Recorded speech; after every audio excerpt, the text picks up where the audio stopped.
Hey, this is Mike Barnes, the financial first responder. Look, if you're new to the channel, please like and subscribe my channel. Hey, today's topic, real quick. No plan survives first contact.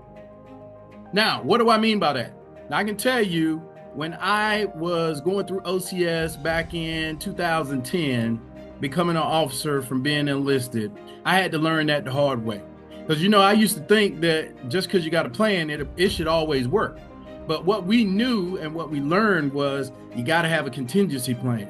Now, my question to you today is, do you have a contingency plan financially? See, I like to say that a plan always has a hole in it. And you can't see this, but it's an A with a hole in it. No, I'm not saying a hole either. But a plan will always have a hole. I think Mike Tyson said it best. He said, everybody always has a plan till they get hit in the face. And then some of you like to roll the dice. Some of you believe that you're going to hit snake eyes every time. Some of you believe that you're going to get a 1 and a 2.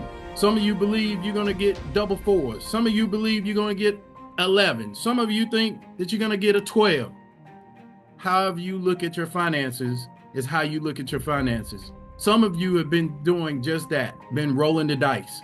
What I'm asking you to do is stop for a second, listen, get some information, and change your life. Look, this is Mike Barnes, the financial first responder. I got to get on another call, but I thought about this when I was thinking about everybody has a hole in a plan. If you haven't done a financial plan in God knows how long, or you've never done one, get with your financial advisor or get with somebody like me, the financial first responder, and let's sit down and take care of that. Because I'm quite sure if you keep doing this, rolling the dice, life is not going to end up good for you financially.